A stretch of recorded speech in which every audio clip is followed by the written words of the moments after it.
Okay, so shalom to all. I imagine some other people will be joining us as we move along. And like I mentioned before, we are recording so that people who don't get to do this live or who may want to review or won't hear all of this will have an opportunity to hear what they missed, as well as the opportunity to see some of the handouts that we're going to do. So I want to welcome everyone. On behalf of everyone at Chappelle's Darchei Noam, we're excited to have everyone participating in what I hope will be for everyone a informative and an enjoyable 90 minutes or so. We cannot possibly pretend to give every single answer in 90 minutes, but what we're hoping to do today is to give people a taste of some of what is helpful to know as one is considering making Aliyah, as well as understanding some of the resources that are available to them, and also then hopefully be able to ask as you move along in your Aliyah process, what will be understanding more of what you need to know, what you need to prepare for in order, God willing, to be successful. I'm Rabbi Shmuel Jablon. I'm the executive director at Chappelle's Darchei Noam, Midrash Rachel, and I'm honored to be able to be part of this, as well as to moderate. I'm going to be the first, and then we'll be throwing it open to our other presenters as we go along to present to you today. The way we're going to handle questions, although there are people who ask questions in advance via the registration, we're going to ask people to use the chat box. Will be the most efficient way to do things afterward. I'll be able to ask the questions later on as we move along to the other presenters. Also, if questions don't get answered, we'll have a record of who's asked what, so hopefully we can get back to people personally. I shared this graphic, which in some ways I think is a philosophy of Aliyah, just do it. Just do it. It's a mitzvah. This is the center of Jewish history. Just do it. And I can tell you personally, the story that I tell often is that I was a Zionist before I was a religious Zionist. I'm a long-time Baal Tshuva. When I was 5 years old in Sunday school, I learned about this country called Israel. And they said, well, it's a Jewish country. It's the Jewish country. And I said, well, I'm Jewish. I want to live in a Jewish country.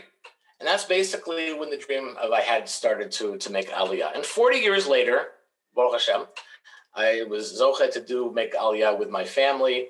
My 5 kids, the oldest at the time had just graduated high school, almost 18, and the youngest at the time was 8 months old. And we finally fulfilled the dream to make Aliyah. Now, as a good religious Zionist, I have to share something in the name of Rav Kook. That this is based on something that he said. When people are asked why they're unwilling to settle in Eretz Yisrael right now, they have all types of cheshbonot, calculations, as to why is not the time. If we look in the Torah, though, we will see that before the Jewish people entered Eretz Yisrael, they first killed the king of Cheshbon. Once the king of Cheshbon is killed, the decision to move to Eretz Yisrael becomes easy. So that's all true. But keep calm and do your homework. In order, I can share from experience, to have a chance, Bezrat Hashem, at a successful Aliyah for you and your family, you have to do your homework. You have to prepare. When we had made the decision to make Aliyah, I joked that my second full-time job is future Oleh, because it takes time, it takes work. So in order to start this evening, what I thought I would do is share with you some of my official, semi-official Jablon Aliyah homework tips to hopefully help make things easier and more successful for you. So first of all, as I shared, you have to prepare your family. And yes, you can make Aliyah with older children if you prepare. So the first tip is to talk about it and dream together, even far in advance. From the time that my oldest child was born, literally, she was born Erev Shabbat, part of the bracha on Shabbat for the kids was they should grow a Torah, chuppah, masim tovim. אהבת כלל ישראל, אהבת ארץ, אהבת חסד, ולעשות את כל אלה בארצנו הקדושה. To do all of these things in Israel. And so it became a discussion that we had literally from the time all of our children were born until the time we finally got on the plane with Nefesh B'Nefesh and made Aliyah. So when we said, well, we're finally making Aliyah, it wasn't a surprise. And it was something the kids were excited about and engaged in doing, and we're ready to go. The second piece of advice is to speak in Ivrit as much as you can with your family. I admit to being a bit of a kanai, a bit of a zealot about this. I started speaking to my kids in Ivrit from birth, and that's how Ivrit got better. You know, I didn't grow up in Jewish day schools, even though I ended up running one or two. And but you can actually do it. And obviously, different people are at a different level of Hebrew. But the more Hebrew someone has when they actually land and when they actually show up in school, the easier of a transition that they will have. So part of preparing your family, how we picked a community. People know me know my Rav and hero is Rav Shlomo Aviner, who's the Rosh Yeshiva of Ateret Yerushalayim and was the Rav of Beit El. So being a good idealistic fellow, I said, well, let's make Aliyah to Beit El. What a good place to be. My wife, who was not the professional educator, said, well, that's a great idea, except how many Olim do they actually have from English-speaking countries? And yeah, even though our kids speak Hebrew, maybe it would be better to be in a place that was more used to Olim from America. And of course, she was right, because there's a big difference between Aliyah, where you're being chased out of a country, or you're feeling pressure to leave, and Aliyah by choice. You know, when we make Aliyah, we made Aliyah from the United States. I love the United States just fine. It's a wonderful place. But we wanted to make Aliyah to be in a more wonderful place, to be in our homeland. We weren't chased away from anything. So we decided to live in Efrat. We're a Dati Leumi family. We wanted to live in Yehuda or Shomron, if at all possible. I also knew, given what I would be doing for employment likely, was that being in a proximity of Yerushalayim would be a good thing. So Gush Etzion is a nice place. Climate worked very well for what my wife likes. So we picked Efrat. And a lot of people who go through similar things as they try to match a community with who their family really is, and what their family is most comfortable with, and also what will work for you professionally. Meaning, the Golan is beautiful, but if you're not in agriculture, or if you're not going to be a Jeep driver for tourism, and you're not a telecommuter, it might be difficult for you to live in the Golan. Nefesh B'Nefesh had wonderful incentives to go south to Beersheba, Netivot, Sderot. But if you're making Aliyah with older kids from America, not a lot of kids like them who are going to be those communities. So again, it's connecting to who you are and what you want to do, which really this connects to the next part of my homework, is research, network, and get personalized advice and guidance for your situation. Meaning every family is different, every family situation, employment situation, your issues of hashkafa, you need personal advice and guidance, and there are people who you can reach out to through networking who can help you. When we were ready to make Aliyah, we pretty much talked with everyone on LinkedIn who we could, all of my connections, everyone who knew everyone, to get as much input. And even though obviously our decisions were going to be final, what we had to make the final decision, getting the help was invaluable. So our next homework rule is follow the rules. Making Aliyah is not like joining a shul. Not that I'm opposed to joining a shul, but there's a real live country here. And there's paperwork to be done.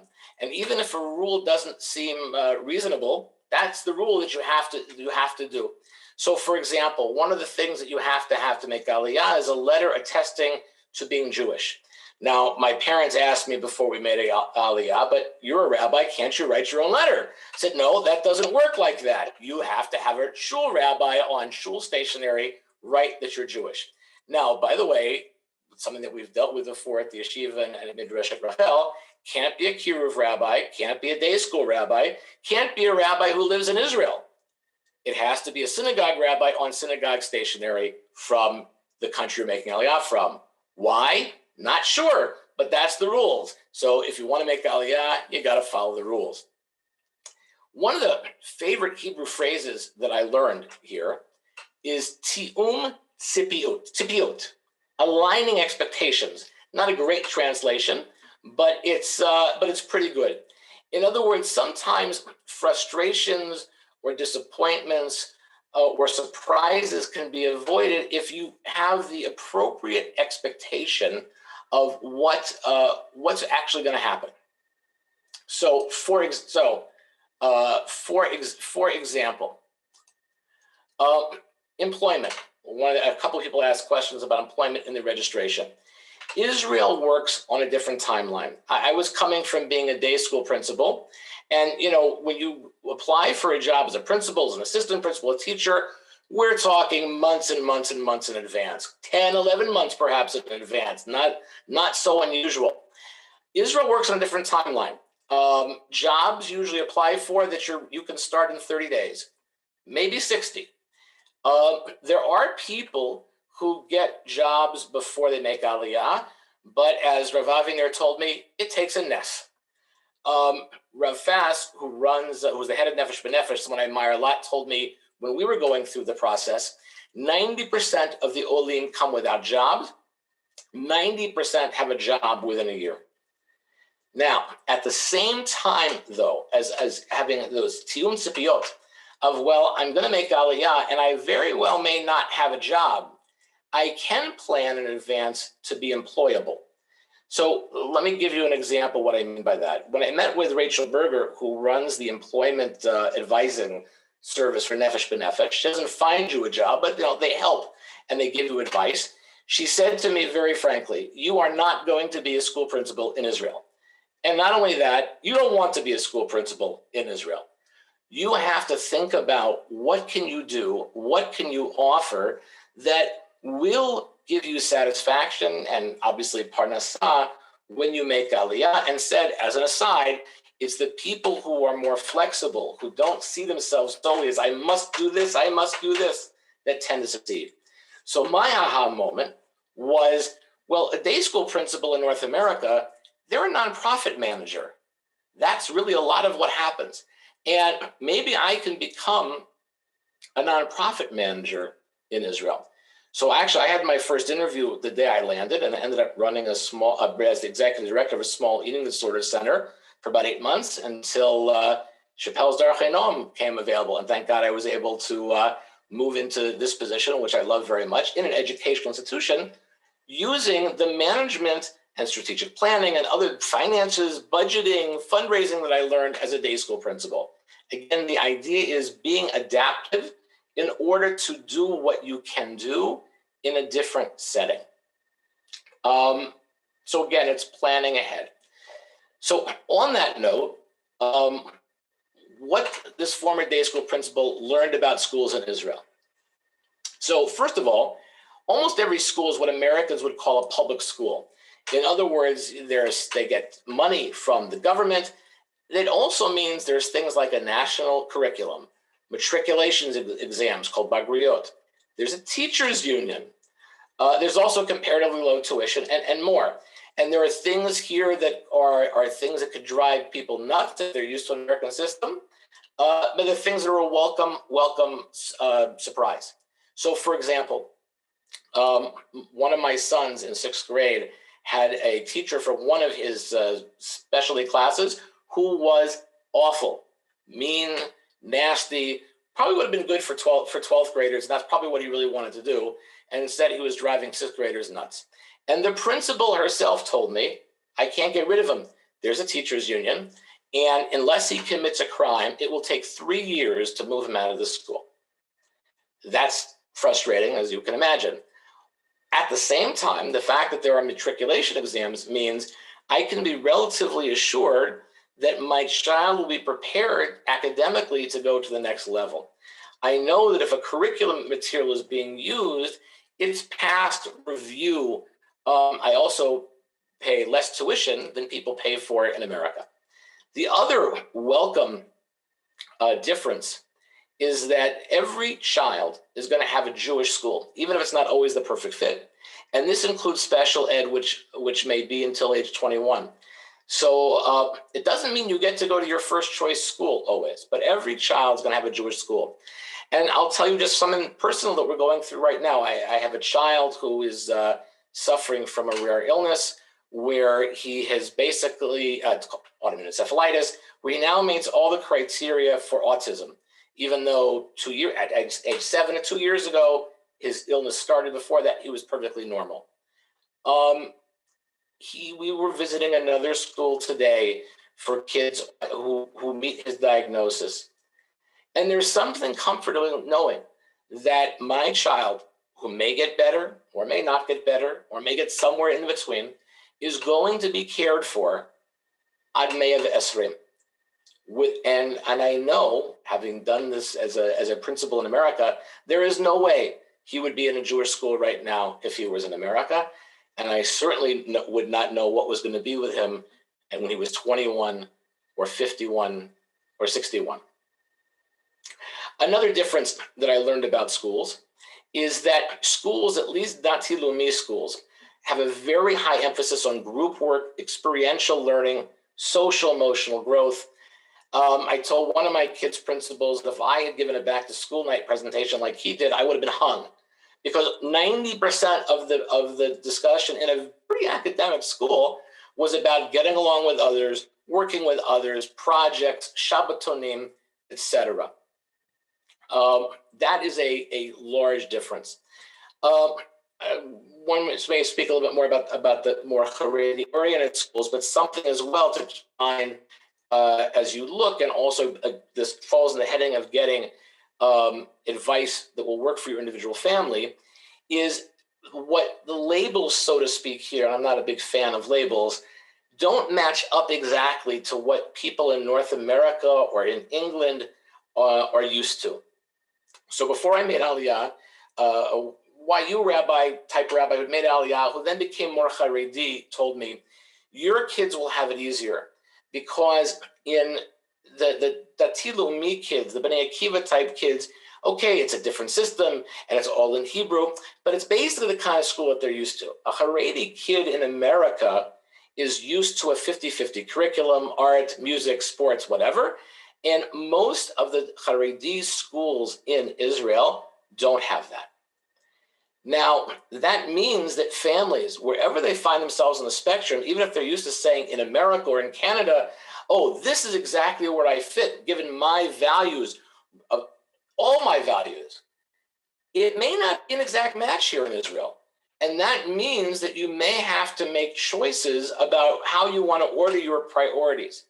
And just presuming that, oh, I was in a Bnei Akiva school in America, I was in a Haredi school in America, I was in a Chabad school in America, it must all be the same if I'm in Israel, isn't necessarily so. So again, it's doing the homework for what works for your family. Children and young adults here have what I call independence on steroids. Again, I'll give you an example of this. When one of my sons was in 8th grade, he was on a camping trip, on a school trip in the north of Israel. And he got sick, nothing serious. He wasn't feeling well. He had to go home. The school put him on a bus with bus fare to take the bus home from up north, 2.5 hours back home. And my son and the school principal thought that was perfectly normal. To say that I wouldn't have done that as a principal in America is an understatement. When I was a principal, kids were never unattended anywhere. Whereas here, kids going back and forth on Shabbat to people's houses, going on camping trips by themselves, et cetera, is all pretty normal. And then again, as parents, we ask ourselves, well, if I'm comfortable, if I'm not comfortable, and how much does that impact on my kid's social life, my kid's academic life? If I let my child do something, don't let my child do something. In our house, the biggest insult that my kids like to give us is, well, you're too American if we don't let them do something, because all the Sabra kids, doing certain things, just taking it for granted. Staying in touch with family abroad. Part of doing your homework, and it's a question that somebody asked, was, we're not divorcing our families when we make Aliyah, Baruch Hashem, but we should be very grateful that we're living in a time where the ability to communicate across the ocean is incredible. Rabbi Hirschfeld told me, I was mentioning Rabbi Hirschfeld, that people have told me stories about how, when they made Aliyah, it took them a year to get a phone plus, and shared phones. Rabbi Hirschfeld told me this story that, when he made Aliyah, he wrote an aerogram back to his parents that he met this very nice girl. And by the time they got the aerogram, they were engaged. Whereas now, you can make time to WhatsApp video, Zoom call, etc. But my advice for this is to make a time in the schedule. We have a time with my parents Thursday nights at 8:30 our time, and it could go a little bit forward, a little bit backwards. It could get rescheduled, but we know that it's part of the Kavua schedule because it's important to us and it's important to them. For families who are used to living in communities where they're with all their family members, it does take getting used to.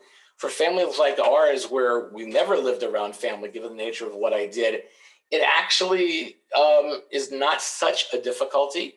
In fact, sometimes the hour difference helps as far as coordinating, but you have to make it a priority. So salaries and finances. So Baruch will talk more about this later. But again, Tium Sipiot, so at least that we're not insulted. As one person I work with told me, you'll make the same numbers you made in the US, but in a new currency.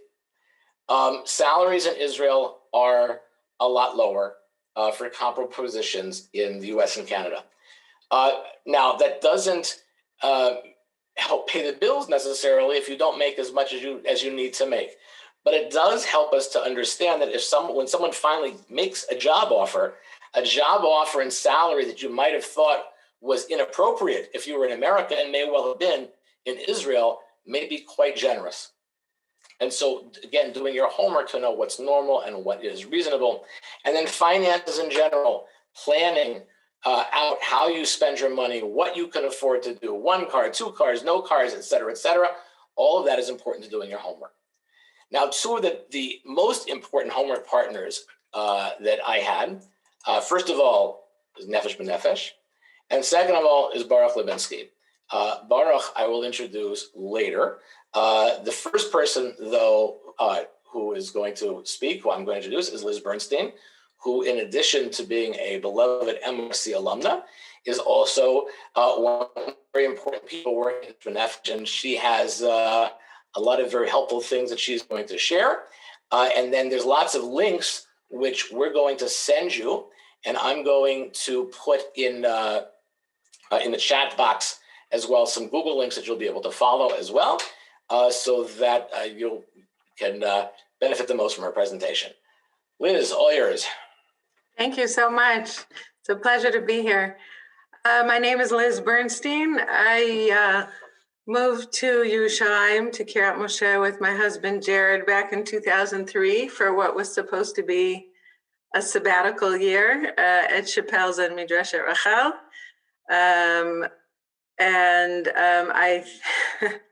And here, almost 17 years later, I could say that our Shnat Shabbaton was extended.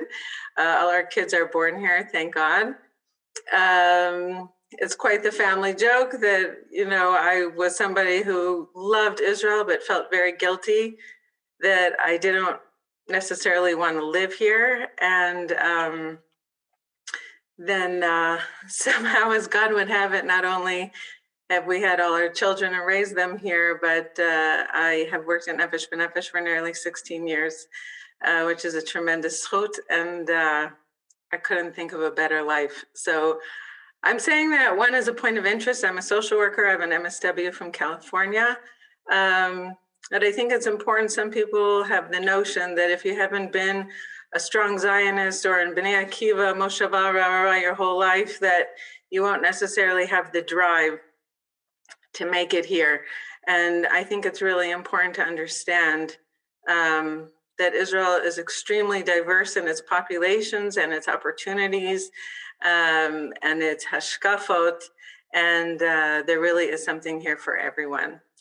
Nefesh B'Nefesh was founded in 2002 by Rabbi Yeshua Fass and Tony Gelbart, who is an entrepreneur from Florida with a lot of business dealings in Israel.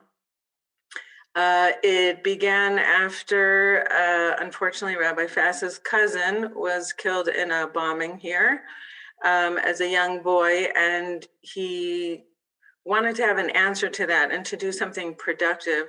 And he realized that there are so many North American Jews who have sort of that Zionist dream, or if not Zionist, but just that love of Israel, love of Eretz Yisrael, but just felt that it was an impossibility based on a lack of understanding of how the system works, and the bureaucracy seemed daunting. So Nefesh B'Nefesh was created to remove both the bureaucratic obstacles and to assist with both the planning and processing sides of Aliyah. I'm proud to say that to date, we've brought more than 60,000 North American Olim, which is pretty phenomenal, with a staff of over 100. At least 95% of us are Olim ourselves. So we get it. We're not Israelis talking at you. We are people who have said goodbye to our families, quit our jobs, sold our homes, brought lifts, broken our teeth learning Hebrew. So everyone has something to bring to the table here. Some people came single, some married, some with children of different ages, some with jobs, etc. Rabbi Jablon gave some excellent advice about doing homework, about having reasonable expectations, networking, being flexible. I also want to share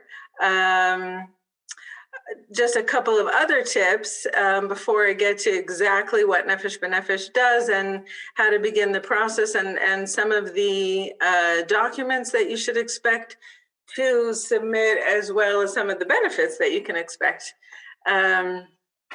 Many people I have met with in my travel to the States ask what they can do to plan well in advance, meaning there's maybe some people in this group tonight who are thinking about coming this summer already, some maybe for next year, and then there are people who are thinking more long-term. Even long-term, there are things that you can do right now. Number one, and I will get to the documents, but take a look at the documents. There's some documents that have a time limit on them, only valid for a certain period of time, and other documents that once you have them, for example, a birth certificate or a marriage certificate, they're valid indefinitely.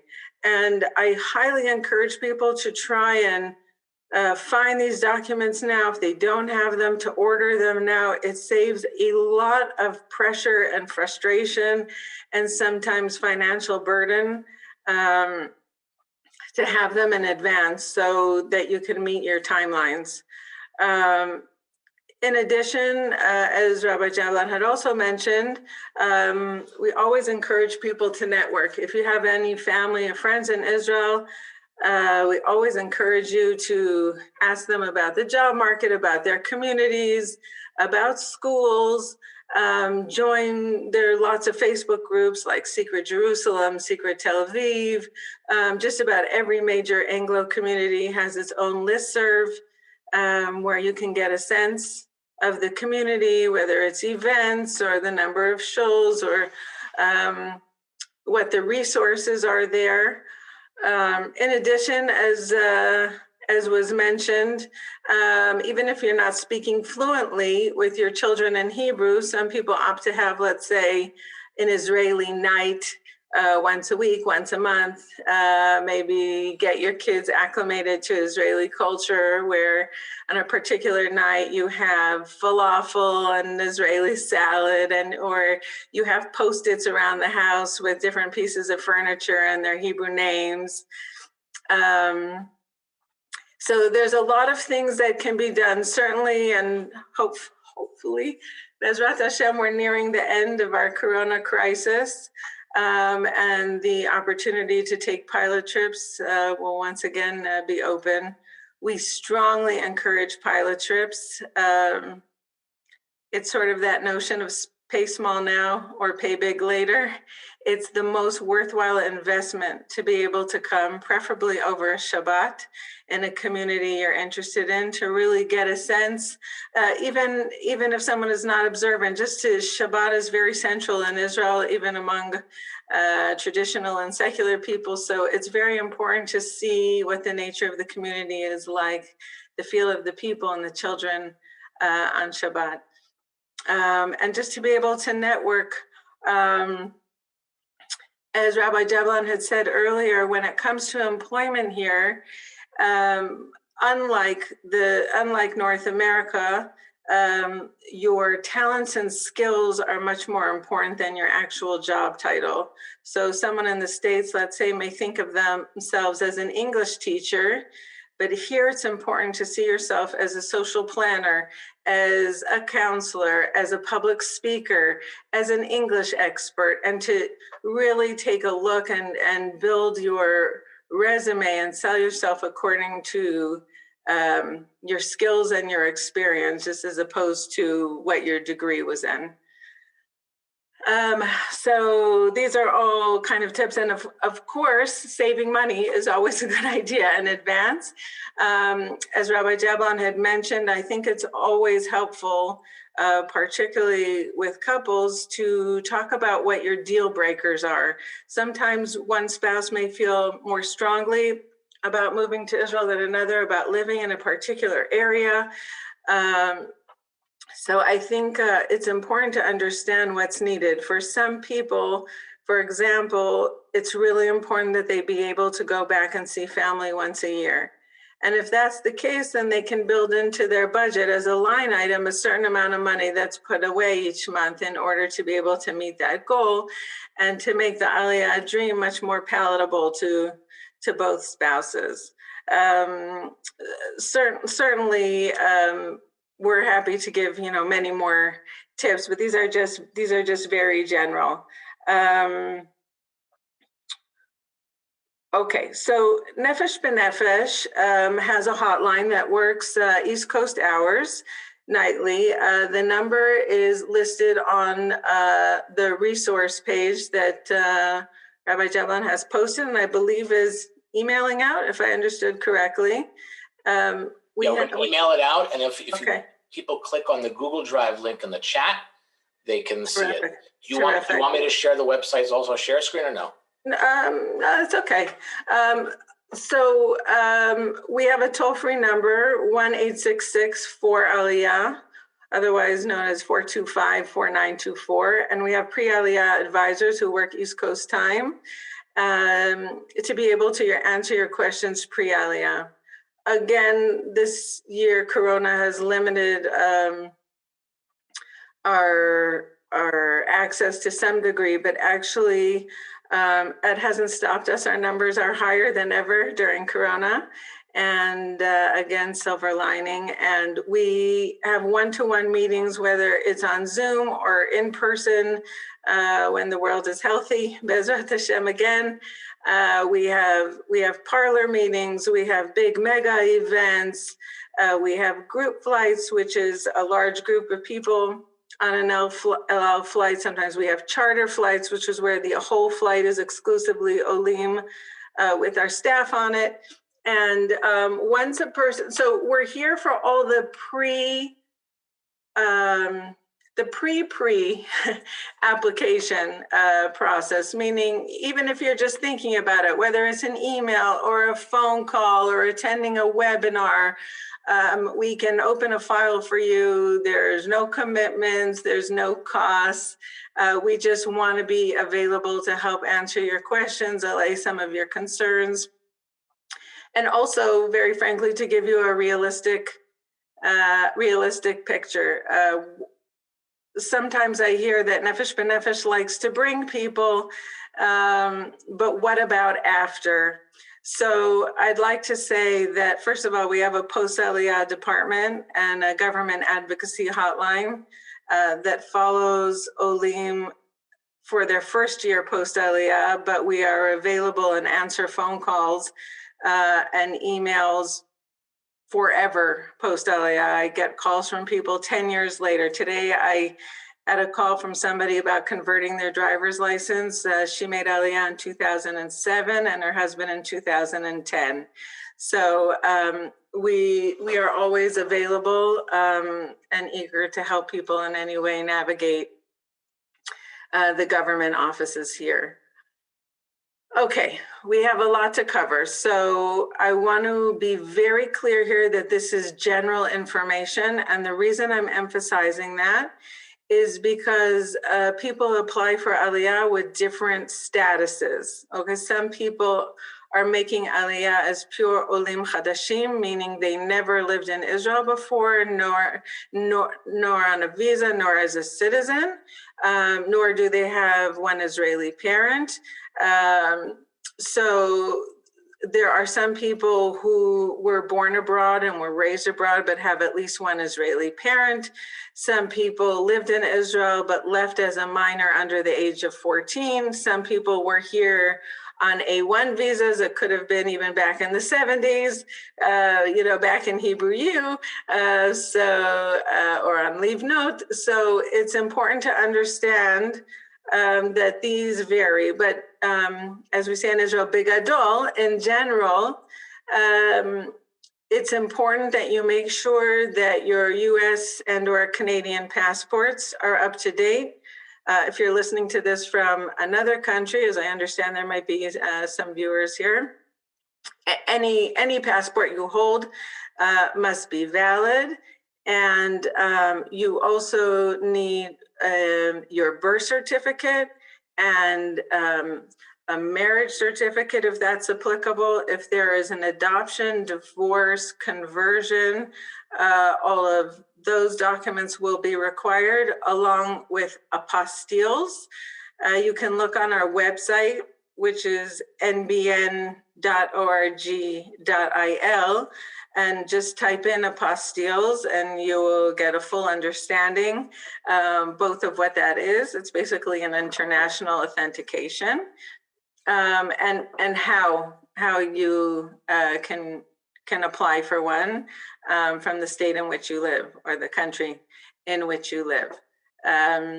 As Rabbi Jablon mentioned, you also need a proof of Judaism. That's a letter on synagogue letterhead. It does not have to be Orthodox, stating that you are Jewish and born to a Jewish mother. If that's not the case, then to a Jewish father or which grandparent, signed by a rabbi.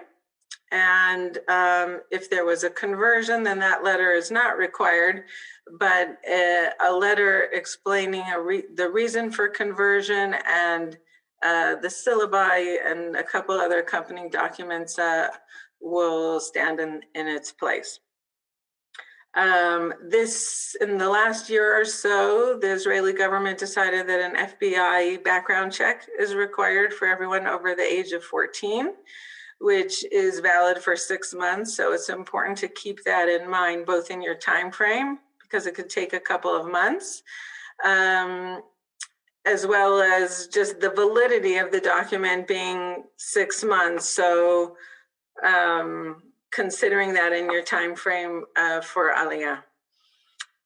All of these documents needed for Aliyah is on the resource list that will be mailed out to you. But this is basically, you'll have to show proof that you've been living outside of Israel for 7 years, which simply could be the first page of your passport. If you have Israeli background, it's a little bit more complex. We won't get into that here, but when you do apply for Aliyah on our website, the whole application is online, then you will automatically be assigned an Aliyah advisor who is your go-to person throughout the whole process. So you don't have to try and navigate through a huge organization and figure out who to speak to. You have your personal representative. We also have Aliyah from within Israel. So if there are people who are listening who might be considering, who are here, let's say, at Chappelle's and MRC and are considering staying and making Aliyah from here, that's certainly an option as well. And basically all these documents are required as well. So, okay. In terms of benefits, I have to say Israel is extremely unique and impressive in the sense that I don't know of any other country that gives its citizens gifts and helps them acclimate to this country the way that Israel does. The benefits will vary slightly, again, based on previous status, but in general, these are the benefits I'm going to speak about them very generally. I just want to be sensitive to the time. Okay, we have just a couple of minutes. Excuse me. The most attractive benefit, I would say, is what's called the Sal Klita, the financial absorption basket, that is given over your first half a year in Israel, your first payment in cash at the airport, and then subsequent payments made monthly, direct deposit into a bank account that you'll open in Israel. On our website, we have a Sal Klita calculator. The amount one receives depends on the number of family members making Aliyah and also their ages. Just as a sample, a single person can expect to receive cumulatively about 18,500 shkalim. Okay, so that's quite a significant amount to help people get started. Now, you can't live on that because it comes in increments, but it certainly helps. Once the Sal Klita ends, something called a rental subsidy begins. It's not really an accurate name, but it does come from Mishrad HaShikun, the Ministry of Housing. It's meant to help people with rent, though people can really use it for whatever they want.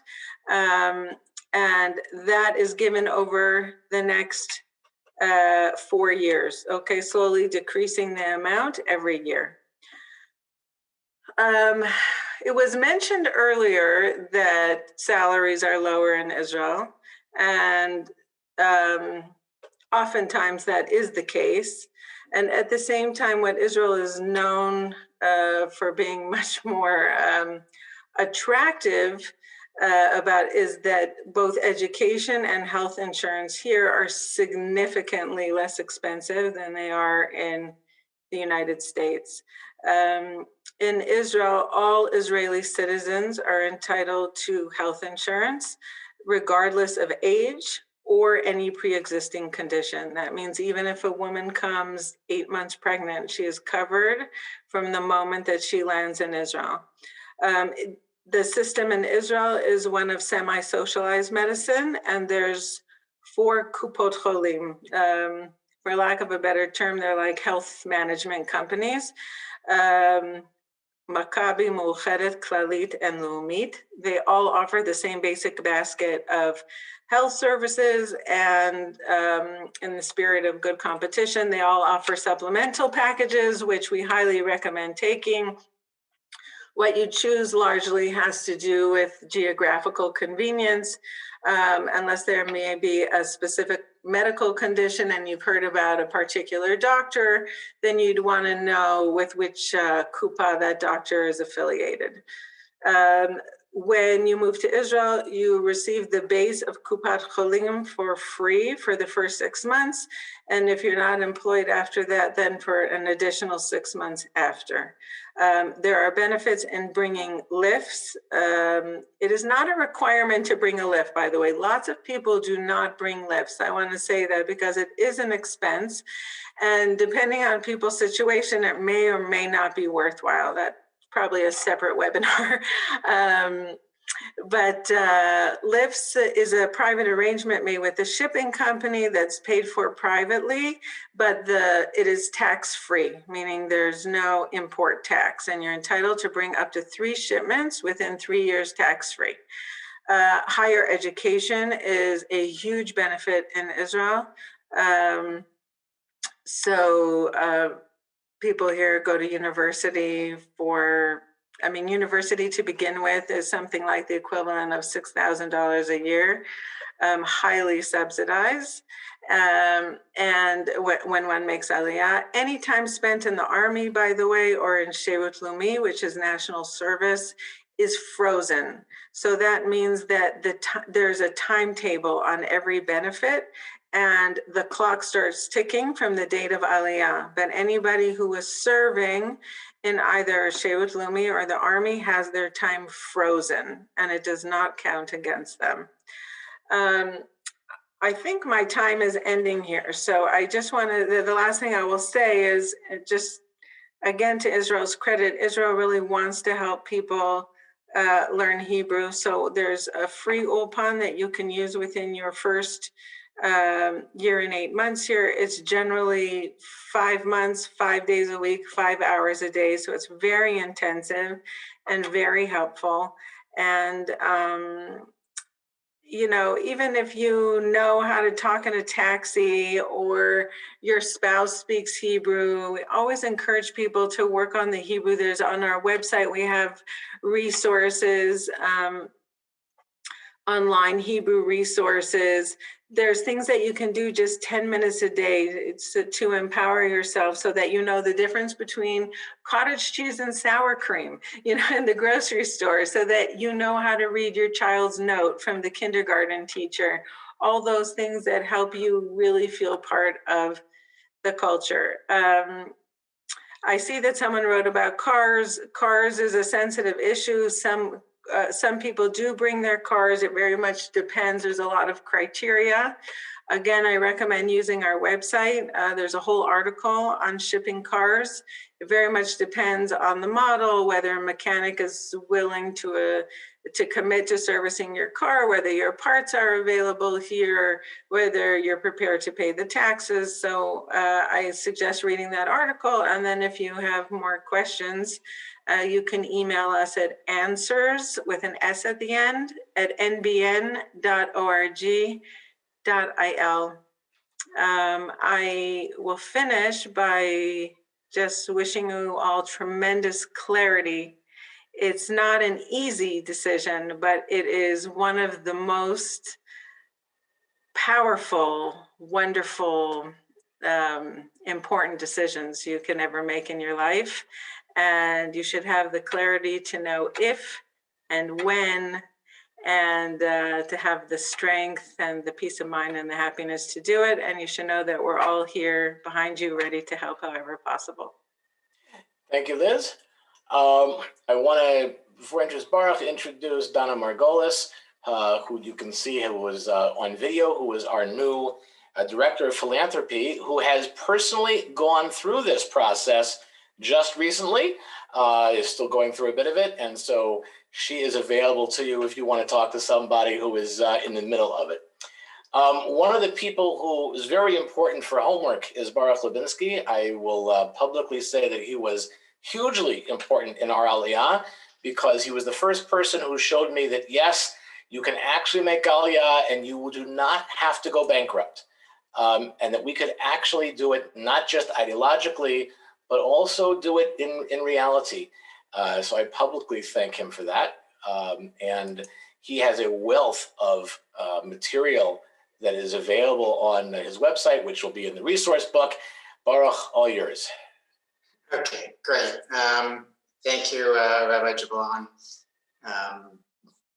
It's always a pleasure talking to Chappelle's alum because I feel like that my basis, my whole background really, why I made Aliyah, not only in terms of like when I was Baal Tshuva coming to learn at Chappelle's, at Darchei Noam, and all the background that I received in my learning, but I also, I don't know if Rabbi Karlinsky is on also, but it's an opportunity to publicly thank the yeshiva and him for inspiring me actually to come on Aliyah, because I came in the summer of '92 on a summer program, and I was learning with Rabbi Karlinsky about the mitzvah of Yishuv Eretz Yisrael.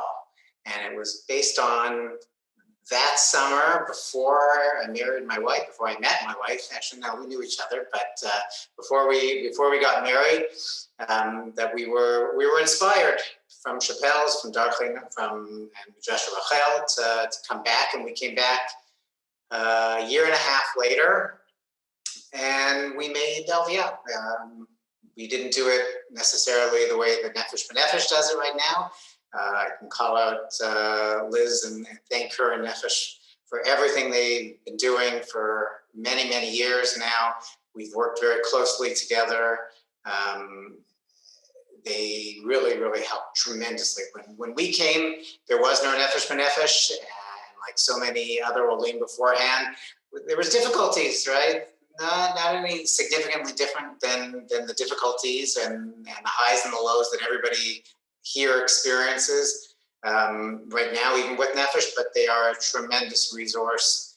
And it's a combination of Nefesh and all the resources that are available online, whether it's videos or the websites or groups. The amount of information is incredible. So like Rabbi Joanna was saying earlier, you really have to take the time to put your plan together.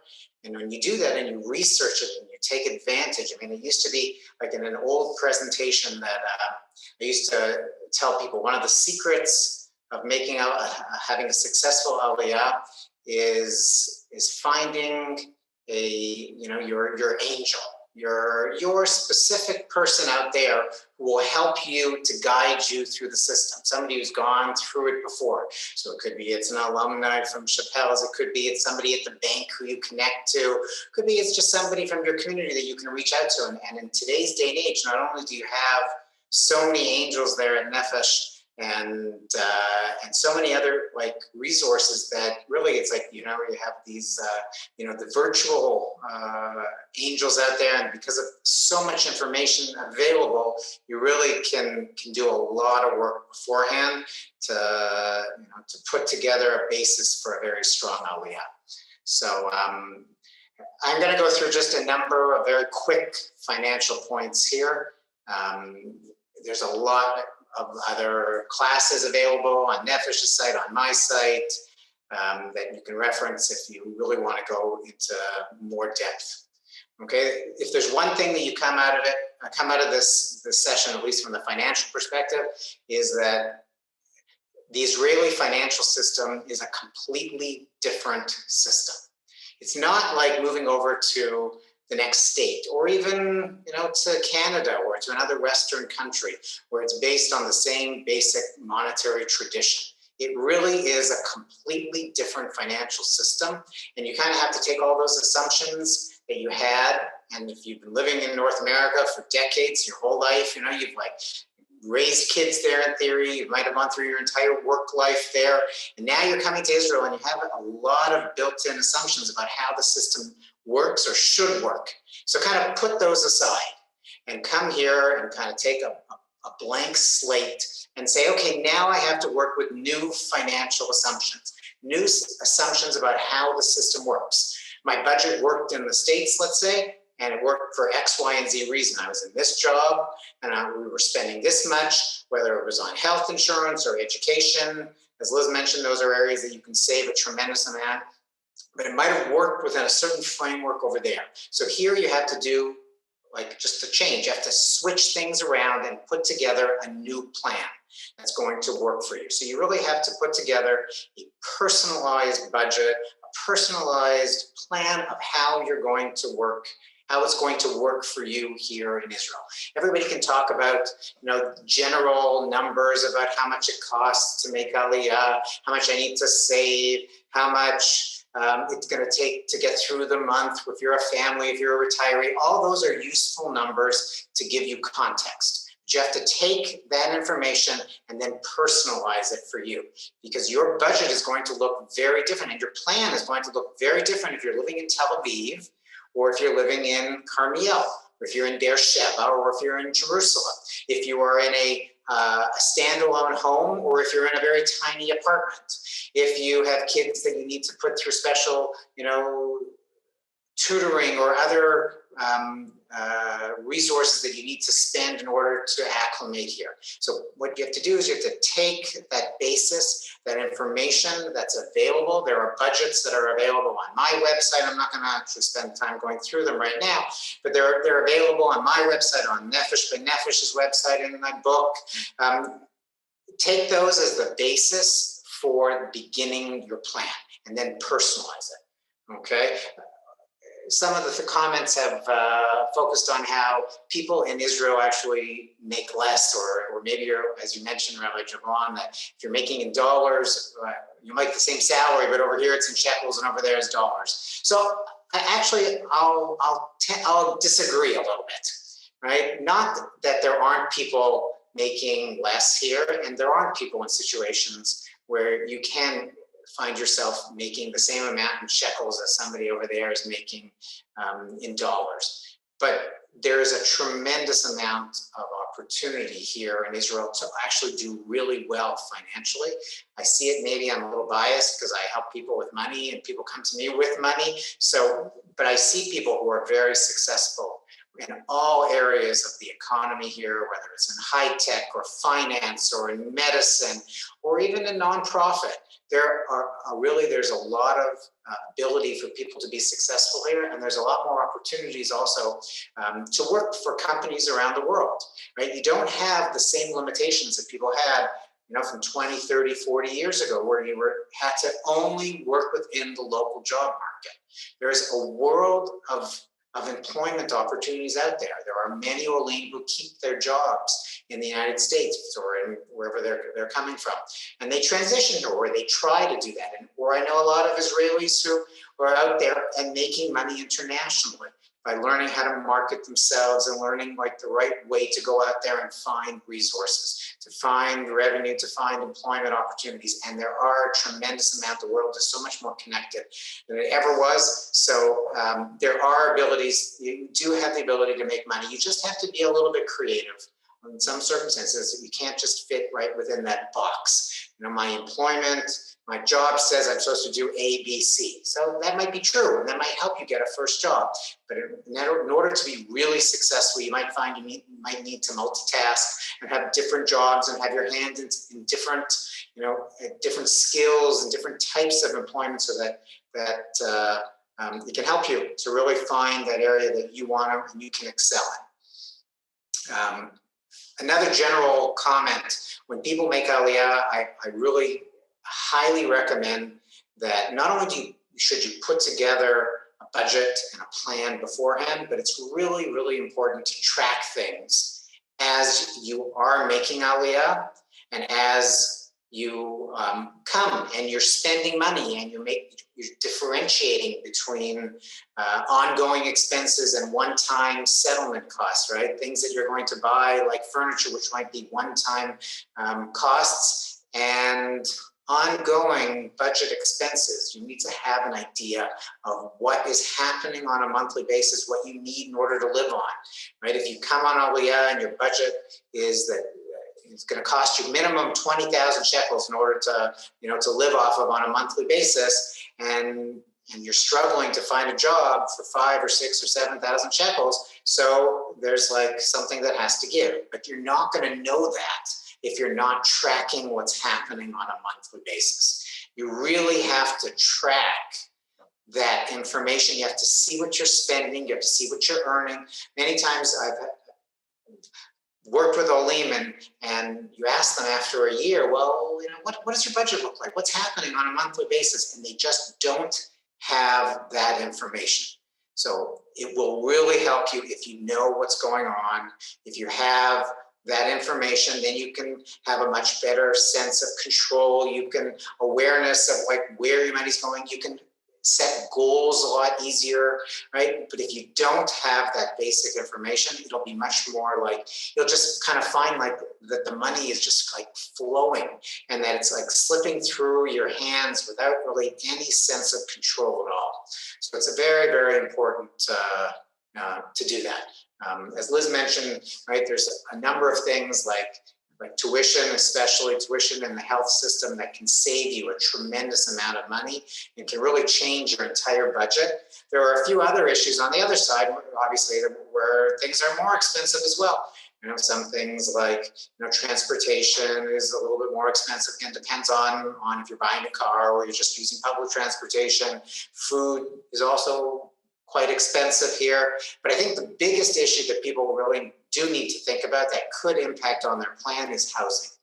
And especially because in the last 15 years, the housing market here in Israel has gone up very strongly. And so you might have had a lot more opportunities in the 90s, and even in the early 2000s when the market was going down here, to buy into communities and to buy into decent sized apartments and houses with a lot less money than you need today. And so a big question that people have in general, should I buy, should I rent? That's one initial question to think about. And I usually recommend people rent initially because it gives you a sense not only of where you want to live and to make sure that you're locating, you're landing in the right community, but it also gives you an idea of what you can afford. Because if you see that you're living in a certain type of house or size and you're renting that, and okay, you might work for a year or two because you have savings, but you might not really be able to afford it when you look at the real numbers. So you need to rent, you need to get a sense of what you can live on, what you can get by on as a family. Some families come with a certain conception of that they need to live in a certain size place, and it might not be true. So if you rent initially, you'll get a sense not only of the community, but you'll also get a sense of what you can make work for you within your budget. And because housing prices have gone up so much, it really is a major part of people's budget, that you have to make sure that you have enough income to be able to cover your mortgage payments, or to be able to afford to live in a house or a certain size of apartment that works for you and for your family. Okay, so housing is a major issue to think about. Something we're not going to be able to get into, but just you should be aware of, the tax system here is, again, completely different than the tax system in the United States. And you will have to file taxes in many situations. And you have to adjust also your budget, your income levels to a new reality, which is the new tax system. Right? Income is generally taxed at a higher rate over here, but there are certain tax benefits as well. And you have to kind of figure out how to make it work for you. Right? So one of the questions that people had, or maybe it just was like a general topic, was, well, how do people make it financially here in Israel? How do you make it? So one thing that I can explain, right, there's a certain element in Israel of me'al hateva, right, beyond nature in terms of how people make it. But I can tell you something that really is built into the system, and that's a globally mandated pension system here in Israel that helps people tremendously. So when people quote what they're earning in the United States, most of the time it's pre-tax, pre-retirement contribution, pre-everything. And so you get many times a much larger number. Here in Israel, when they quote you what you're going to earn, many times what they're quoting you is either brutto or netto. Brutto is gross, pre-tax, and netto is what you're taking home in your pocket. And sometimes you can think, oh, I have to compare my netto to what I was earning in the States, but that's not a fair comparison. Because here in Israel, there's a lot of social benefits as well. And so there is a universal mandated pension system, which is putting aside about 20% of your salary on a monthly basis towards your long-term pension, right? 20% savings just between a contribution that you make, between a contribution that your employer makes, and then a certain amount that your employer puts away for severance. That's a lot of money that's going away to savings, especially if you think about that the average savings rate in the United States for most of the last number of decades has been under 10%. Okay, and in addition to the retirement savings plan, so there's also a very, very common savings plan called the Keren Hishtalmut.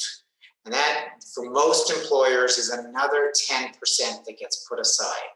So that's 30% of your salary that is getting put aside towards long-term savings. And many Israelis really do live by being able to create a stable retirement based on their pension, by being able to save. A Keren Hishtalmut you can access every 6 years, tax-free here in Israel. And many people save for large purchases, whether it's vacations or cars or weddings, by putting money aside every month into a Keren Ish Talmud to invest that money and seeing it grow over time. So that's at least one secret in terms of how people make it financially over here in Israel. Okay, one of the questions that somebody sent in, I'll address it because it's a little bit connected, which is like, well, you know, how much does my net worth need to be before I can be successful at making Aliyah? So I view that question to a certain degree as like, well, how long is a piece of string? It really depends, right? It depends on you, it depends on your situation.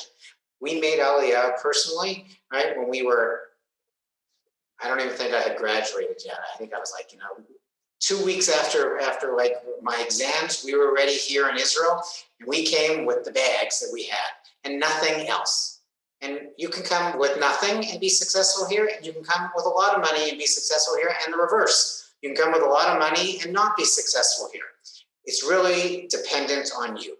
You have to set up your plan, you have to make it work, you have to make sure that you're marketable, you have to make sure that you have a plan to make it work, whether it's in Jerusalem or in a small community where the cost of living is much lower. You really have to put your plan together and make it work.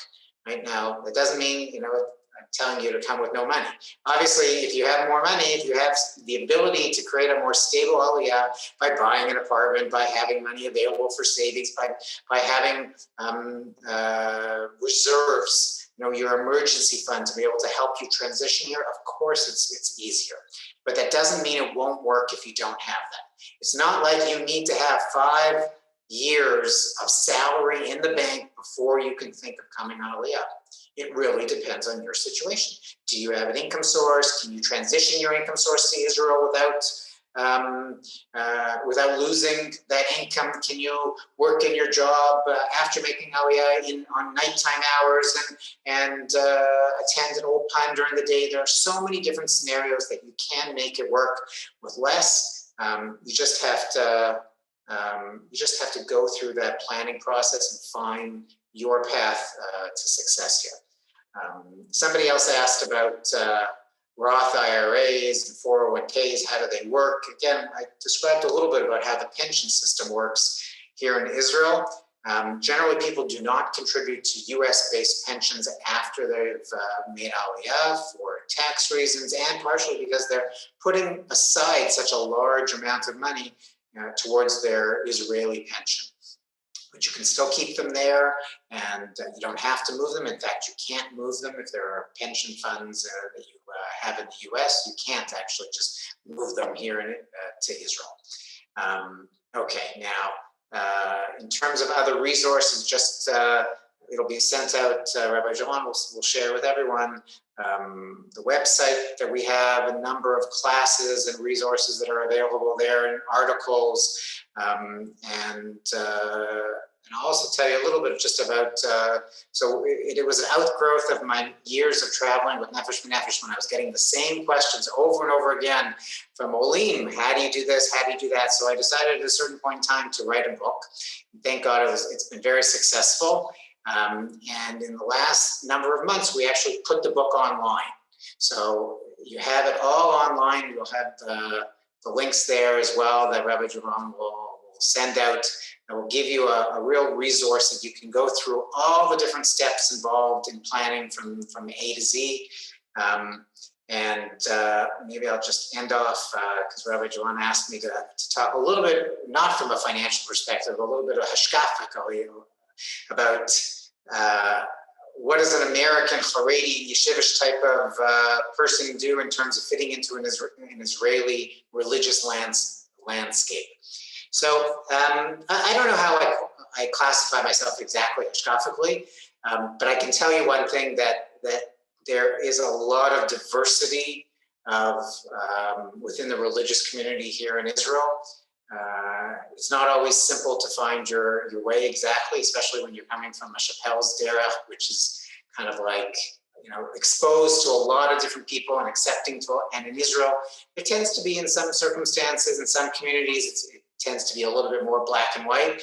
But I think in the last 20, 30 years, that there are a lot more options available and a lot more varieties, and there's a lot more unity as well in religious communities around the country. A lot of options. You just really have to find your community, and there are lots of different communities that are available out there that people can integrate in very, very successfully. And we hear all the time from people, well, my Rav might, it's not necessarily the best idea, and there is an issue, like was mentioned, in terms of like high school students or like older children, right? If you want to make it work, you can make it work. It's not going to always work in all circumstances, but I really firmly believe that we should be here, and that if you really want to make it work, you can make it work. You just have to really go through and make your own hishtadlus, whether it's from a financial perspective or a community perspective, and you can be successful. And I know that the Chappelle's community really is here to support Olim. I know in my community, again, Ramat Beit Shemesh obviously has a tremendous amount of Olim, and everybody's probably heard about, but the support is out there from Olim and the community, whether they're here or whether they're around the country. And, it would be a pleasure to help everyone and anyone. I think we have a very, very special community to be able to help you with your Aliyah. So it should be with Hatzlacha. Thank you, Baruch. There are one of the things I know I was very impressed by when we made Aliyah, and then when we started working at Chappelle's, is that there are 1,100 plus alumni of Chappelle's and Midrashet Rachel all over Israel. Rabbi Sheridan said, yeah, you can introduce people to all sorts of different jobs, even if you want to be a forester in Israel. I have two alumni who are foresters. It's a very, very special thing and diverse and really wonderful. One of the wonderful people I get to work with is Yafa Moskowitz, who is our education director at Midrashet Rachel Chaya. Many of you know her, and some of you haven't yet met her. And she's going to share her perspective, her tips, her ideas, and I know you'll all enjoy and benefit from her as well. Yafa, all yours. I don't have a list of, information that I can give everybody like the other speakers. I think I'm going to speak more from my own experience. I did read a lot of the questions that were sent in, and I hope that, sharing my experience and thought process, hopefully will answer some of those questions. And then I would also just like to share briefly, some of the things that we're doing in Midrashet Rachel to also help our students who make Aliyah. So just a bit of background. I come from a modern Orthodox background. I went to Tzioni Elementary School, high school. I went to HALB. I don't know if any of you know from New York, HALB. And I went to Central, Yeshiva University's high school for girls. I spent a year in seminary in Sharfman's. Then I went back to the States and I went to Queens College.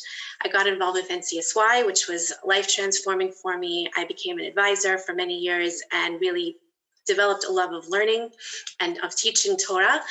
And that kind of started me on my path to be involved with teaching and with Kiruv, etc. All throughout college, whenever we had vacations, I would come to Israel to study. I unfortunately didn't even know really about Midrashet Rachel. I spent time at Neve, different other places learning. I definitely loved the concept of Eretz Yisrael. I don't know if I ever really realistically thought that I would move here. I mean, that was a long time ago, so things were definitely very different in Israel at the time. But it was in the back of my head. I met my husband and we ended up spending our first year in Israel. He was learning in Aish. I was tutoring a couple of different seminaries. Michal Esther, not even around anymore.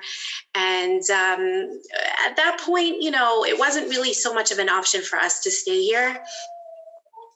We had a very strong community back in the States. I grew up in Far Rockaway, and my husband was a Bachar in Shayashiv before we got married, and I got involved with the yeshiva as well. We really loved that community, and we didn't necessarily feel a strong sense of community here in Israel. Our families really wanted us to come back, and we also, at that time, there was no WhatsApp, barely anyone had emails, no one had cell phones. It was really hard to stay in touch. It was expensive to make phone calls, even back and forth. So we wanted our children to, I had friends who stayed here after SEM, and, it was hard. Their kids didn't have so much of a relationship with their parents, with their grandparents. So we went back to the States, and essentially we were there for a good 15 years raising our family. We got very involved with the more yeshivish community there. As I said, we were part of the Shayashiv community. My daughters went to Beno Space Yaakov. My son was in Cheder, in Siach Yitzchak. And any Zioni, I guess, reality that I grew up with was sort of in the back burner, because it's definitely not very much stressed in those schools. And we sort of put it on the back burner. I had a big picture of the Kotel up in my house. I definitely always felt a strong love of Israel, but the more children we had, the more unlikely it was going to be that we were going to be able to go on vacation and visit Israel. It became much more expensive. So it wasn't really a thing. We were very, very involved with our community. I worked in a program in Queens College, running a seminary on campus there. And we were just very involved with our community and really loved it. And then, not to get political, but then Barack Obama won the first election, and my husband started freaking out a bit. And he's like, we are moving to Israel. And at that point, none of us, aside from him, were on board. We were still very enmeshed in our community. I was really loving my job. And so that did, we sort of, okay, it was in the vocabulary, but it was really not a reality. But somehow over the next couple of years, things started to change. The fabric of the community started changing. We lived in the 5 towns. We lived in Lawrence at the time. We were still very connected with the faraway community, but it became very different from when I grew up there. It became much more materialistic, a lot of wealthier people moving in. The whole face started to change. Honestly, I personally felt a bit suffocated by it. And as much as I had my friends and our community, it definitely wasn't what I felt comfortable with. And again, for own personal reasons, we became a bit disillusioned with our kids' schools and just in general with things that were going on. And somehow it became more of a reality for us. I don't even know. I tell people all the time, it makes actually no sense that we picked up and moved. We were very happy. And my family lived all within a mile of me. My husband's family lived very close by. It made no sense logistically and logically that we were going to pick up and go. But we had our Lech Lecha moment, and we took heed. And again, I'm not really sure how we did it, but Hashem gave us the koach to extricate ourselves and to go. The year before we left, we took our kids on an acclimation trip, we call it, because they had never been in Israel before, and we hadn't been there in like 15 years. And to move to a country, to even talk about moving with them having never seen it, we didn't feel like that was the right thing to do. So we took a nice long vacation the summer before, and we took it as an opportunity also to check out communities. We spent Shabbos in Ramat Beit Shemesh, and we drove around many different communities. I was scouring the Nefesh B'Nefesh website looking for different communities, just as some advice, I think it's very important if anyone's planning to come with older children. We had a whole range of kids. My youngest was 4, my oldest was 16. We have 7 children, so we had a lot of people to deal with and to find schools for everybody and to find the right community. And it takes a lot of honesty and being realistic with who you are and who your children are, and really trying to understand more so what the dynamic is in those communities here. The Haredi community in Israel is not the same as the yeshivish community in America, and it's important to understand that. Like Rabbi Jabalon said, a lot of those schools don't teach secular studies. The boys don't even play sports. It's a very, very different, and it's important to really understand, where your kids are holding and where you're holding before you make a commitment to sign up for schools that really might not work, might be too intense, and even in terms of the community. So it happened to be at the end of our trip, we went jeeping one day, and we ended up in Mitzpeh Yericho, which is where we live now. We drove around. This is where the guy told us to meet him to go jeeping. So we drove around. It was a beautiful, I don't know if any of you have ever been here. Some of my alumni who've been here for Shabbos, but it's a stunning community in the middle of the desert. Religiously, it's very, I would say Torani, Tati Lumi, but Torani. We saw a lot of frum people, very, girls who were dressed modestly, men with long beards and, but big kippah tzrugot. And we were very intrigued. I mean, it was obviously different than what we were used to, but we were very intrigued by it. We understood very clearly that moving into a Haredi community was not going to work for us and our children. And we did also want to be near Jerusalem. So it was very close. It's like 20 minutes from Ramat Eshkol to where we live. And so this was one of the places we saw on our trip. We went back to the States, and then my husband and I came on a pilot trip, which I know is very hard these days because of Corona. But I can't imagine having made any decisions without having come to really see things for ourselves, to do the research, to meet the families. We spent a week in Mitzvah Yericho, eating dinner with different families every night, spending Shabbos with family, meeting the principal of the school. We also went to Ramat Beit Shemesh, and we met, I guess kind of assumed we would end up there because that's where most people end up when they make Aliyah, but we didn't connect and we didn't feel like that's where we wanted to be. And that week was very instrumental for us. We made a lot of connections. I was able to connect my children with kids who they were going to potentially be in the same class with, who spoke English when we moved here. It's a primarily Israeli community, but there were definitely Anglo families as well. And that was important to us. We didn't want to move somewhere that was all American. We felt like if we're leaving the 5 towns, if we're leaving America, we want to be somewhere Israeli. We want to be somewhere where our kids will at least be able to be acculturated. And so we took the leap and we moved here. And the truth is the community was really amazing. I mean, at this point, it's become much more developed since we've been here. The Anglo community is more cohesive. Many more families have moved in. There's a WhatsApp group and a Shabbos shir in English, and there's more going on, but it's still an Israeli community. So I think, one of the things you also have to think about is that component. Somewhere like Ramat Beit Shemesh is a soft landing, but once you sort of get there and you're comfortable, it's hard to move from there. And your children might have a little bit of a harder time acculturating if they're living there. So this is where we are, and we're very, very happy here. Baruch Hashem, not saying that it's not hard, and we've had many challenges. Thank God I also got my job in Midrash Rachel very shortly after we moved. I did not know that this was going to happen. It was literally a kiss from God, I always like to call it. I thought I was maybe going to teach in some seminaries. I had no idea, honestly, what I was going to do. I sent my resume in thinking maybe I'll be a substitute teacher. And because of my experience running a program in Queens College, I guess my resume was more, they realized I could be more than just a teacher. And Chasdei Hashem, I got my job in Midrash Rachel, which has been life-altering for me and for my family. I feel like we've created a new family. And I'm, again, very, very grateful. So some of the things that we're doing in Midrash Rachel is we started this year, because of Corona, we had a lot of students who wanted to stay, actually. Some wanted to stay and learn for more than a year. Usually we don't have students doing that. And we had quite a few students making Aliyah. So God put it into my head to start a program. We call it the Advanced MRC Advanced / Aliyah program, where we have an ulpan every day from 11:45 to 1 o'clock. It doesn't replace a regular ulpan, but it's definitely, if somebody's going to go through that ulpan, they will then, when they go to a regular ulpan, will, already be in a higher level instead of starting at the very beginning. We've even gotten comments that from some of our students that they like ours better than the regular ulpan that they've been going to, the government ulpan.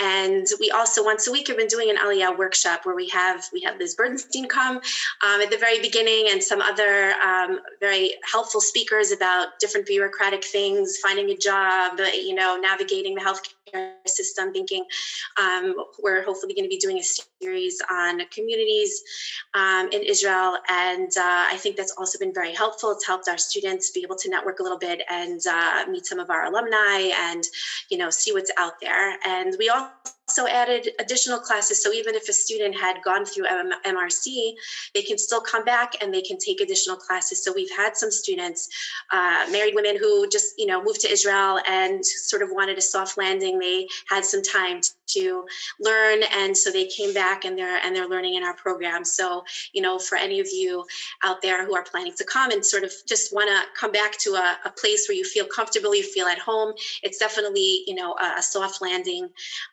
We're not here to replace Nefesh B'Nefesh, obviously, but we do have a very large network of alumni who we can connect you to. And we also even have, an alumni group, MRC alumni, and I'm on that chat. And it's great. The girls really are able to connect with each other, ask each other questions. So those are some of the things that we're doing in Majesh Rachel to try to help our students. And of course, we're just here. If you have questions, you want to talk things through. I just shared a little bit of my experience. Obviously, it's, more complex, but I'm certainly happy to speak to anybody. I always tell my students, if you have the option of coming before your kids are teenagers, please take it. Do not wait purposely until they're older. It is not fun. It is doable, but it is not fun. It's very challenging. But I'm so proud of my kids. My daughter came in 11th grade and she got her Teudat Bagrut miraculously, which is quite a feat. My son just finished the army. I have a daughter doing Shirut next year in Modi'in, working with Olim. So it's a lot of nachas, but also a lot of, agmas nefesh as well, trying to find your place, helping them find their place. Like they were saying, the Hebrew is a very, very big challenge. I wish, the schools in America would spend more time also teaching our children Hebrew. It would make it much more doable. That's definitely a very big thing. Culturally, it's also very different. So it takes time and perseverance, but I usually will tell people, if you come with the mindset that we want to make this work, not like, oh, we'll try it out for a year and see how it goes. If you do that, it's kind of like a lease with maybe an option to buy, and it's not as likely that it's going to necessarily work out. But if you come saying we are going and we're going to do whatever we can to make this happen, it's much more likely that it will work. It will be a lot of tears. You will miss your families back home. You will miss your friends back home. There's nothing to do about that. As much as you can FaceTime and call them, you're starting from scratch. But at the same time, when I walk down the street in Yerushalayim, walking to work every day, I cannot believe, and I don't even understand what merit I have to be doing that. And I'm incredibly grateful for that. So, all the agmas nefesh and all the difficulty, I think in the end definitely pays off. We're part of history. We're not sitting on the sidelines. We're here. We're engaging. We're experiencing history as it's unfolding. And I really hope that many of you come. It is definitely doable. I hope we can be a testament to that. Again, as difficult as it was, Baruch Hashem, we're building our home here, and we've been here almost 8 years, and grateful for every day. So that's, I think, what I have to say for now. And I don't know if you're opening up for questions, Rabbi Javelin, or not, but. Yeah, we had asked if people could please put questions that in the chat. I've been trying to answer those that have been sent to me. We also tried to get in our presentations, I know everyone tried to address questions that were submitted in advance. One of the questions, which I'll just share because I think there may be others on the call, this and also maybe seeing it live, is again talk more about the issue of teaching and Limudei Kodesh teachers in Israel. Yes, it's a very challenging market. If you are entire, and I'm talking to what myself was as well. If your entire identity is that I must be a Limudei Kodesh teacher or I can't live with myself, yes, it might be very, very difficult. Because there are many, many, many wonderful Limudei Kodesh teachers here in Israel. And it's a very challenging market to be in. There are people who do like what I did, which is to do a little bit of teaching, but do nonprofit work, whether it's in an educational institution or others. There are various distance learning providers that do work with Tanakh teachers, with Gemara teachers, with Ivrit teachers as well. But one of the things that some people have found as an interesting way to fulfill their desire of teaching is to become an English teacher. It's a challenging job here in Israel, but there are not enough English teachers, and there are not enough religious English teachers. And if you happen to be a male and a religious English teacher, there's even fewer of those. There's an interesting program, actually, someone started here for really Olim and B'nai Olim, who were, Hesder Yeshiva types, who were getting their teaching degrees also, who figured, I'll teach Gemara and Tanakh. And they said, well, that's not going to make you very marketable. Why don't you teach Limudei Kodesh and English, because you also speak English? And they found that, yes, they could have a better chance getting a job. There are fast track ways to get licensed as English teachers here in Israel as well. But yes, I think no matter what somebody does for a living, the flexibility of being able to think outside the box of what you're used to doing may be very, very important to you. If there are other questions, please feel free to send them in the chat to everyone, in the chat to me, and I'll pass them along before we sign off. I will share again something personal, because it relates to what Yafa had mentioned about leaving family, what people had asked about leaving family. When my wife and I were deciding to make Aliyah, we were making a conscious decision. And we said, one of the goals is we want to be the Israeli grandparents with all of our Israeli grandchildren around us. And by the way, I always tell my kids and tell everyone else, we're all Israelis. We may be Israelis who made Aliyah from America, or Israelis made Aliyah from France or Canada or England or wherever, but we're all Israelis.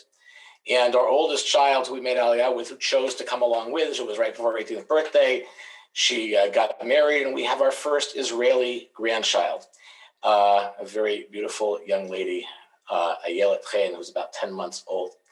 And when I was telling people about this, I said, at least from our side of the family, she is probably the first person born in the land of Israel in 2,000 years. And what an amazing, amazing thing that is. Yafa talked about, we're a living history. We're in the front row. This is the big leagues. And we get to see these miracles in our own lives and our national lives close up. My wife's grandfather survived Auschwitz. And I often say, I can't imagine in the middle of Auschwitz, he thought that he would have great-grandchildren and now a great-great-grandchild living as free, observant Jews in Israel, in a Jewish state with a Jewish army. I mean, I can't imagine that it was even in his wildest dreams. And it's a tremendous zechut, it's a tremendous merit. But as everyone said, it's some challenges. Although I also encourage people to remember that sometimes the challenges have nothing to do with Aliyah. They have to do with teenagers or little kids or kids with disabilities or marriage issues or financial issues that are the same no matter where you live. It's just that now we live here. And so you can have all manner, not that I said I have all those issues, I don't, but all people can have all sorts of issues that can come up wherever you are. It takes homework, it takes planning, it takes work, but it is possible if you resolve that this is where we want to be. This is where we want our children, our grandchildren, our great-grandchildren to be. This is how we want to change the course of our family life and help change the course of the existence of the Jewish people. It's an amazing, amazing merit that we have. I want to encourage people, we'll send an email with the lists of sites. Again, we would not ever dream of saying that we would want to compete with Nefesh B'Nefesh. On the contrary, we refer to Nefesh B'Nefesh, but because the amount of alumni, and of course, if we have a staff of Olim, there are people here who are willing to offer help, advice, who we can connect you with, who will do the best we possibly can. That if you decide that you want to join us here in Israel and live here, people will be here to do their best to help you and send you in the right direction. I want to wish everyone absolutely all of the best from all of us here at Chappelle's Derech Einam and Dresher Rachel. Thank you very, very much for participating, and feel free to be in contact with us with more questions, comments. Have a wonderful evening and a wonderful day. Kol Tov Shalom. You too, and thank